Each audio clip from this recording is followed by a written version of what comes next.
আমি Sadia Tasnim, K79 batch, বর্তমানে final ইয়ারে অধ্যয়নরত রয়েছি। মাননীয় প্রধানমন্ত্রী, আমাদের ঢাকা মেডিকেল কলেজ হাসপাতালের পুরনো বিল্ডিংটা এটা 1904 সালে নির্মিত এবং সেটাও তৈরি হয়েছিল সচিবালয় হিসেবে, যেটা বর্তমানে আধুনিক হাসপাতালের কাঠামো অনুযায়ী নয়। এবং আমাদের ইনডোর বিভিন্ন ডিপার্টমেন্টের ইনডোর, আউটডোর, ইমার্জেন্সি রুম, ওটি এবং আইসিইউ এগুলো খুঁজে পেতে শুধু রোগীদেরই না, আমাদেরও যথেষ্ট সমস্যার সম্মুখীন হতে হয়। ভবনের বিভিন্ন অংশ ইতোমধ্যেই ঝুঁকিপূর্ণ হয়ে গিয়েছে এবং রোগীর সংখ্যা হাসপাতালের ধারণ ক্ষমতার তুলনায় অনেক বেশি।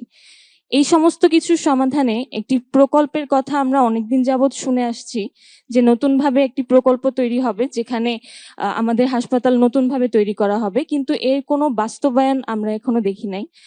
আজকে আমাদের হোস্টেলের যে প্রকল্প সেটা উদ্বোধন করা হলো, এজন্য আমি আপনাকে এবং সংশ্লিষ্ট সকলকে ধন্যবাদ জানাই।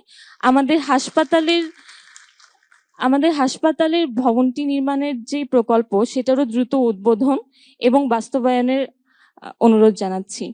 এবং একই সাথে আরো একটি সমস্যা জানাতে চাই, আমাদের ক্লিনিক্যাল ক্লাসগুলোতে আমরা অনেক জনের একটা গ্রুপ থাকে, কিছু ক্ষেত্রে 32 জন বা এরও বেশি সংখ্যক মানুষ মিলে আমাদেরকে ওয়ার্ডে ক্লিনিক্যাল ক্লাস করতে হয়। তো আমাদের ফ্যাকাল্টি যারা আছেন তারা যথেষ্ট চেষ্টা করেন, তাদের সর্বোচ্চ চেষ্টা করেন, কিন্তু এরপরেও সার্বিক পরিস্থিতি মিলিয়ে আমাদের আগ্রহ, আমাদের মনোযোগ ধরে রাখা এবং আমাদের যে ক্লিনিক্যাল স্কিল সেটা প্রপারলি ক্লাসে শেখা, এটা আমাদের জন্য যথেষ্ট চ্যালেঞ্জিং হয়ে যায়।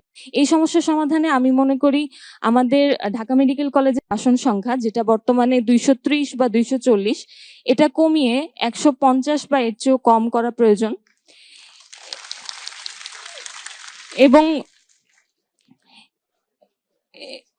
এবং আমরা স্টুডেন্ট যদি কমানো হয় সেক্ষেত্রে আমাদের ক্লিনিক্যাল স্কিলগুলো অর্জন করা আমাদের জন্য সহজ হবে।